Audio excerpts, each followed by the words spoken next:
Welcome to the Buddha Belly Life Podcast, empowering purpose, mind to microbiome, a mind-body-soul approach to life, starting with your gut. Join me, Coach Britt, as I interview top wellness entrepreneurs and microbiome science geeks, and together we mastermind a bucket list kind of life while building the ultimate vessel to live it in. Welcome to your Buddha Belly Life. Don't forget to take notes.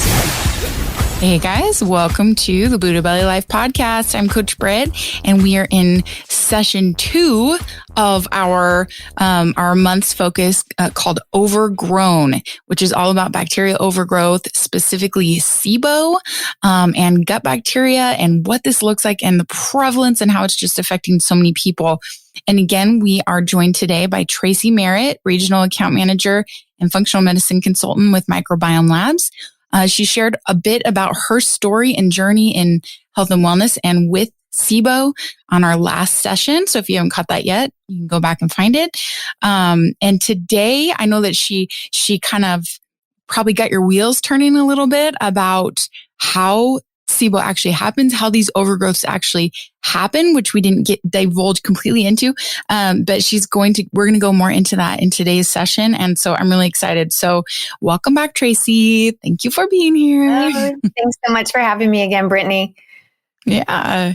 So today, I want to start a little bit where we left off before. So if you're new to this one, we've been talking about Sibo. Sibo stands for small intestinal bacterial overgrowth, something that after a year of struggling with symptoms, Tracey finally realized that she was dealing with. And it takes a lot to figure that out because it's not something that's just easily understood in conventional medicine practice. And it can produce a variety of symptoms that look really similar to so many other things, right? So yes. The prevalence of it, though, is just so huge. So, are you aware at all, Tracey, is there any stats or things that you can give us on kind of how many people may actually be struggling with this? Yeah. So what some of the science is showing is that if you think of all the people who have either been diagnosed with IBS at some point, like we were talking last week, the catch-all phrase, right? Or the catch-all diagnosis. Or if you've ever felt yourself just like you have it, about 50 to 70% possibly could be having Sibo type symptoms. And whether it's a full diagnosis of Sibo yet, or the condition is starting to occur. So it's a very high prevalence. Yeah. And it affects, like we talk about, the gut affects everything. So it affects your brain. It's going to affect your mood, anxiety, depression, inflammation, skin issues, like you talked about, all kinds of stuff. Can you tell us a bit about how we know just gut issues in general, but especially Sibo, some of the symptoms that can show up in people, what they showed up in, what you dealt with? What did that look like? How did you, what were the pieces of the puzzle you started putting together that other people might look out for? Yes, absolutely. So some of the symptoms that you might suspect you have Sibo is excessive gas, not just your typical, but excessive gas, bloating after eating, and a significant amount of time after eating. So some people might say, as soon as I start to eat, I bloat. Well, technically the food has not had time to reach even the small intestine yet. That's at about 90 minutes. So if it's kind of that hour and a half after eating, you feel like you're starting to bloat, you might get a couple of months pregnant looking. Also, some things could be IBS. So, diarrhea versus constipation and back and forth. I felt like my food was sitting in my chest, like it just would not digest, this heaviness. That is going to be something else. And then, like you said, skin conditions. There's a huge list of symptoms, but food sensitivity is going to be another big one. And then nutrient deficiency, because as this small intestine becomes inflamed with this bacterial overgrowth, we can't absorb our nutrients as well into the gut lining when there's inflammation there. Mm-hmm. And so the thing is that I think a lot of people too, especially if they've struggled with levels of this, or if it's gradually gotten worse, like everything, I think a lot of people may just get comfortable living with discomfort and not really realizing that how bloated they are isn't normal until they finally aren't. Like when we put someone kind of on a protocol for a while, and we get them doing, pulling some foods out for a while on a, food removal plan and things like that. All of a sudden they're like, whoa, they feel like they lost 20 pounds because they're not so bloated because they've been so used to it. And so I like learning our bodies and listening to our bodies. My husband always say that he thinks I'm like, I read into things too much. And I'm like, it's because I struggled with so many things in my life that I learned that my body was this amazing communicator. Yeah. I've never just been like, oh, just give it a pill and make that thing go away, because I'm like, that thing is telling me something. Yes. So if your skin is out of whack, if you're super bloated after you eat food, were there certain foods that bothered you more than others, or that you noticed with people that are struggling with SIBO?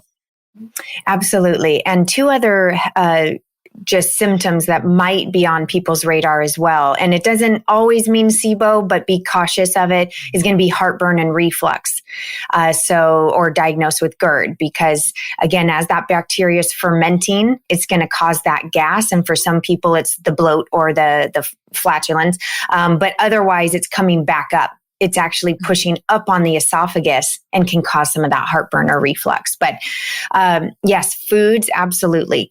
If you're not familiar with what FODMAP, I'm sorry, we just launched a product called FODMATE. So my brain is saying the product. Yeah, well, so FODMAP foods. So do explain this a little bit if you can to people. I don't know if you know what it stands for. I can't remember what it stands for. I just always remember what they are. It's FODMAP foods. It's FODMAP. Fermentable oligosaccharides, monosaccharides, and it goes on. So it's all these different types of, and basically it's fermentable carbohydrates.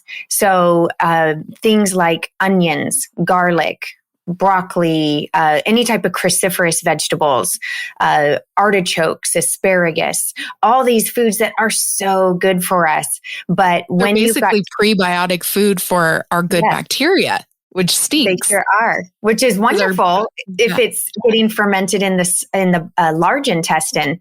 But when there's that overgrowth in the small intestine, they're going to use that for fuel. And it's starting to be fermented in the small intestine instead of the large intestine. And there's a specific reason why that's happening. And that is because the motility of the rate at which the food is being digested has slowed down. And we can talk about why that is. And so instead of it making through to the large intestine to be fermented, it's fermented upstream, and you're getting all those symptoms now. So, so when you're eating these high FODMAP foods, which are a lot of healthy foods, and when people have IBS or, they're diagnosed with IBS, like we talked about before, they're told to just go on a low FODMAP diet. Right. And the big problem with that is, maybe it works a little bit for symptoms in the moment, but unfortunately, the high FODMAP foods are consist of a lot of really great, necessary, nutritious foods that feed our gut bacteria and make our gut healthier. And so, I watch people, and they're like, I can't eat that because I have IBS, but they can eat like white flour garbage, and they can eat. So it's like anything that's telling you not to eat real food and to eat these foods because it won't affect you as bad. I get it if like you're on vacation and you're just trying to get by for a few days, but we got to figure out how to change this so that you can eat the food that feeds your microbiome and makes you a healthy person, right? Yes. And that's what's really interesting with the newest science around SIBO is we've all become so consumed about the symptoms of reducing the gas and reducing the bloat. And while absolutely we want to do that for just to make people feel better, that's actually not the SIBO is a secondary condition to something bigger happening. And we really need to address the bigger issues happening, and the bloat and the gas and the any maybe abdominal pain and GERD, those will start to go away as we address the bigger picture, which is the microbiome. Of what's causing the bacteria to be, overpopulating in the small intestine. So go back a little bit. So in episode 1, you gave us a little tidbit, a little taster, I guess, of how Sibo is happening and what we've thought. Because I know until now, and even in some of the research we had done a few, years ago and stuff, it was like, oh, well, if you eat a lot of refined sugar, you're feeding the bacteria there in the small intestine, which is true. I mean, they will thrive off refined sugars and stuff. So, so explain a little bit about what we used to think caused Sibo and what science is now starting to show, especially since you're connected to so many movers and shakers in the new, in the real cutting edge area of science. Explain a little bit of that. Sorry. So Karan Krishnan, our founder, he has been diving into Sibo a ton in all the research. And so he has found many different things, as a lot of the functional medicine doctors out there are realizing. Is we used to only think that Sibo occurred when the ileocecal valve, which is this little barrier with a flap that will open and close, that the large intestinal flora has migrated up into the small intestine where it shouldn't be, and it's an overgrowth of actually good bacteria. So it's an issue of just the flap allowing bacteria, period, up there. Yep. Now, and that still can happen, but this condition is way too prevalent for that to be happening to all these people. And so then we started to realize, okay, food poisoning is very interesting, and it's not for every person. If you have had food poisoning and a lot of these symptoms have not started for you, it's not going to be anytime you get it, now you have Sibo. But for some people, like Campylobacter, which can be a bacteria that causes food poisoning, they can actually paralyze the nerves in the gut. And as you talk so much about, Brittany, is that gut-brain connection, and the vagal nerve, which tells our brain to move the food through at an adequate rate. That connection can get messed up. And now the food is going to not be moving through. It'll be a little bit slower. Now things start to ferment and putrefy in the stomach. And then they're sitting too long in the small intestine. Yep. Wow. So those were two. And then now there's a third one that I mentioned briefly at the end of the last episode, was the oral microbiome, and how that could be playing a large role. And so explain a little bit about the oral microbiome, because that's new too. And I always wonder too, whenever we make a connection with the gut, which comes first, the chicken or the egg, just like the gut brain connection. To say just the gut comes first and affects the brain, and we know the brain also affects the gut. Excessive stress and trauma and things like that paralyze, they cut off blood circulation in the gut and make it, again, that paralysis, How many of us eat while running around? Like, dinners are so stressful at my house that I literally have started telling my husband, I will sit and eat with my family, but some nights I might just eat before you all eat so that I can digest my food right, or else, because I feel like it affects I don't have the stomach acid to eat dinner with my family. So explain a little bit more on that. Yes, absolutely. Yeah. So the oral piece is just, in these last couple of years, we're realizing how much the oral microbiome, so the microbes that live in our mouth, good and bad, are playing a role in many, many different health conditions. And Sibo's one of them. So if you consider we're swallowing down gallons of saliva a day, we've got some checks and balances that are going to prevent the bad bacteria in the mouth from getting and colonizing in the small intestine. And so one of those is going to be hydrochloric acid that you were mentioning, that helps us digest protein and just overall digest our food. And then bile as well. And both of those have very antimicrobial properties, so that when we're eating, it's killing off any of those pathogens, the bad guys, as they're getting swallowed down. And where do those exist? Like the hydrochloric acid and the, because we know the bile is in our gut. Is the acid also mainly in our gut, or is there a part of it that's happening in our mouth that's not helping with our bacteria in our oral bacteria? Yeah. So the digestion definitely starts in the mouth first with the brain, really, to get the saliva going and all those good enzymes. And then things start to occur in the stomach. So we're producing that hydrochloric acid as it's going through, but in the stomach. Yeah. Mm-hmm. Yeah. And I think a lot of us struggle with low stomach. I mean, even me, I would eat so clean and everything. And I realized that stress was such a big culprit to any gut issues I had, especially while pregnant, and being pregnant through the pandemic and combining an 8-person family with a new baby. I mean, it was just nuts, and everything was just kicking up. And I was like, well, gosh, maybe it's because I'm not absolutely immaculate with my diet here or there, right? And you have to realize that this stress state that we're in is just as impactful, I think, as the dietary parts of what we're doing. And it affects our ability to digest our food properly. And this paralysis thing, putting us at such a substantial increased risk of overgrowth issues like that. So that's super interesting. Yeah, because if you think about the prevalence of constipation in today's society, I mean, that's not something we all talk about with each other often, right? But that's something we as health coaches and in the functional medicine talk about all the time. That tells us a lot. Yes. And sometimes constipation, is just coming from stress, but also not digesting our food well. And like you said, the paralysis, if we're stressed or we're driving or watching TV or walking around while we're eating, the blood flow is not going to the digestive tract. It is going to elsewhere. So the food will sit and begin to putrefy. And then that's where conditions like Sibo can happen. Mm-hmm. Mm-hmm. Yeah. And then there's another huge piece of the puzzle that I know you talk with your listeners a lot about, but it's so leaky gut, right?